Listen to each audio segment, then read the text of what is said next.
Yikes! Hello and welcome to Southdown Garage. On today's episode, we're going to be putting a fuel filter in Sumo.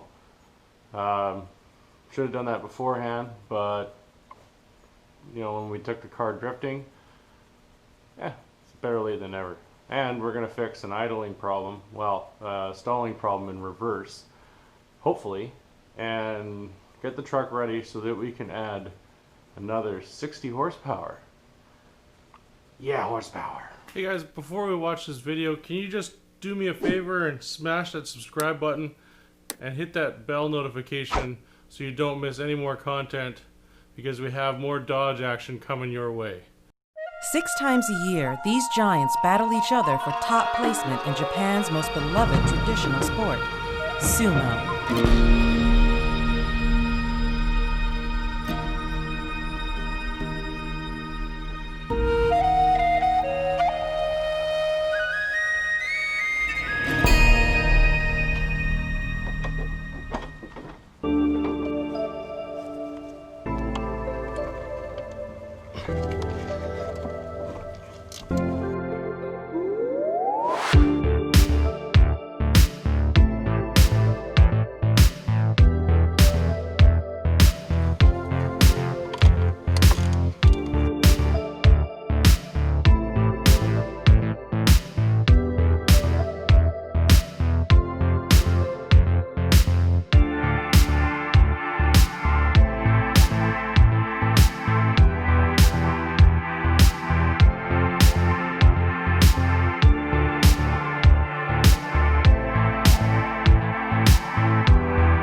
So now that we've got the fuel filter done, I was going to adjust the throttle, but I'm going to leave that to a different episode. We're going to carry on with some now performance adding parts, because without power, it's just boring. So this is what we're doing today: is a fuel plate kit number 8 and a spring kit for the governor. They do them both hand in hand. So what we're going to do now is we're going to start taking the intake apart. It also says to disconnect the battery, so I don't usually do that, but today, why not?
Down in there is where we're going to take the banjo bolt off and get the fuel line out of the way.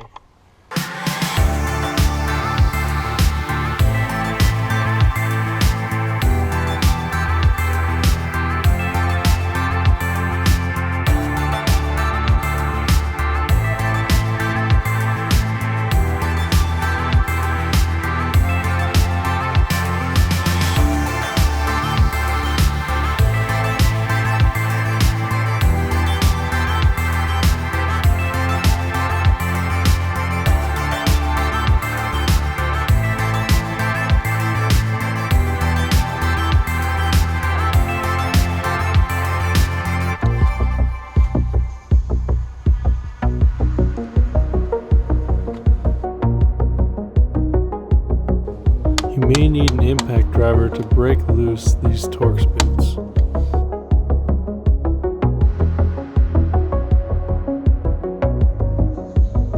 as well as the flathead that you see here.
One of the most important thing is making sure that our tools work before we start the job.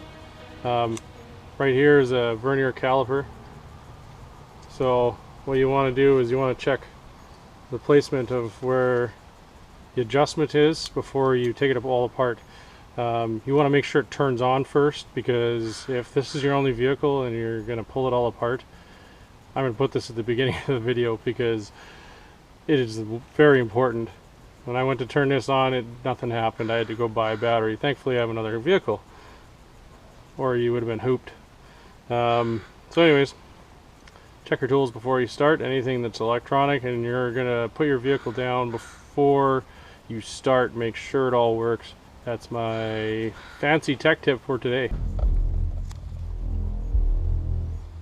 Measure very carefully from the top of the keeper to the top of the follower before taking this apart, so that you can put it back together correctly. 11.95 is our space.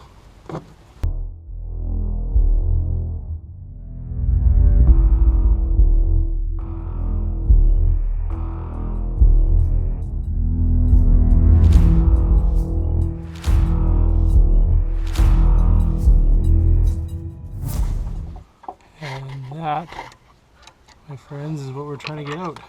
Painful.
You can't do this to me.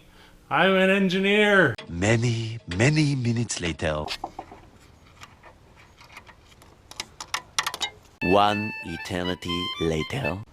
So here you see, you can take a look at, this is the old spring and the outer spring here, and here's our upgraded kit. Difference in size on these ones aren't particularly a lot, but you can see how much more spring you have. That's pretty easy to move, whereas that's pretty stiff spring, plus with all the added rungs to it, it's going to make it a heftier spring. So that's what we're replacing today, and after we get this set in, we'll borrow the engine over and do the next side. One other thing to point out is you've got shims on this old one. You don't want to reuse them. As you can see, there's quite a difference between this old setup and the new one. So when you put it all together, you don't worry about it.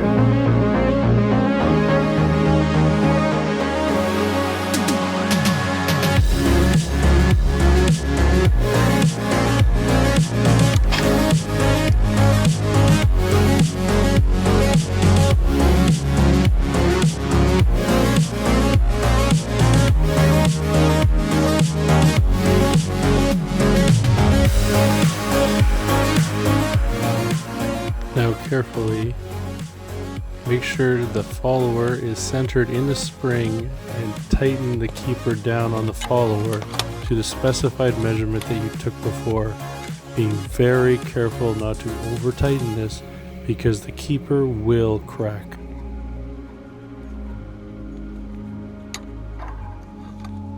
I'm just showing you what the plate looks like. I never actually used it, I just lined up marks because I had to do the springs and everything else. So you're supposed to use this to tighten the screw an eighth.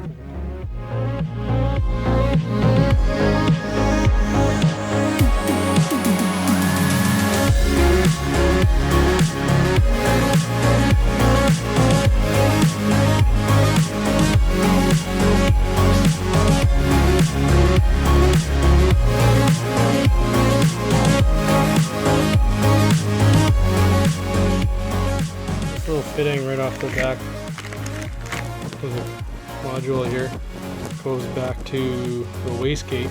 You need to take this straight off and put a 90 degree. And they supply us with that little bad boy right there. So I'm going to use a 7/16 bolt or 7/16 socket deep to take this off.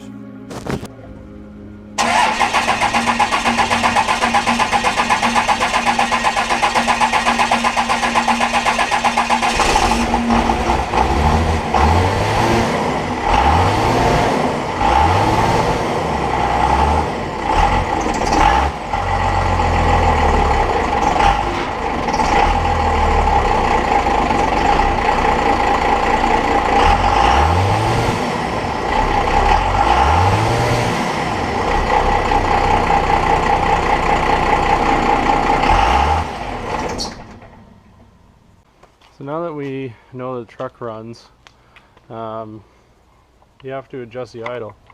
Oh, and I painted that because it's my theme for my drift car. But there's an idle adjustment. So here's our linkage right here, and it goes way back into the corner there, and so right behind this is our adjustment. Now you can't see it from up here, so let's go down and take a look. There's that right stinking there. So on top is another bolt that threads through. So you have to undo this jam nut here, and then you can adjust the top there. So easy. So easy. Yeah. Hopefully you can see this. It's really stinking hard to see, but to be able to adjust this nut, this bolt here, is turn it either clockwise for higher RPM or lower for lower RPM, and or clockwise for for higher RPM, and counterclockwise for lower.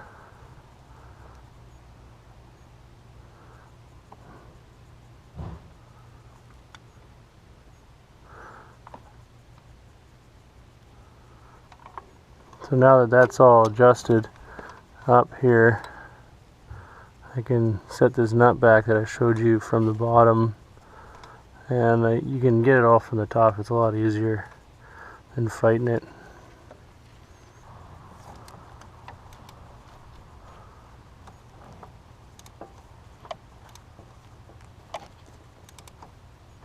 I'm gonna get to take it for a test drive and see how she runs.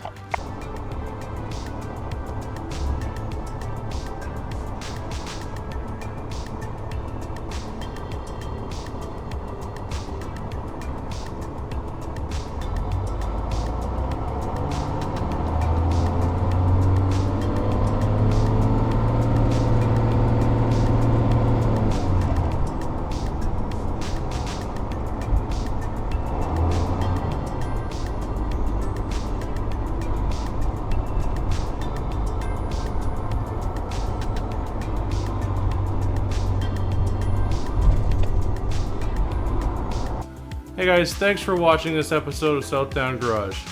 If you like this video, please hit that like button. And if you haven't already done so, go ahead and subscribe to this video and make sure you hit that bell notification so you don't miss any content. Feel free to leave us a comment and let us know how we did. And until next time, have a great day and we'll see you next Friday.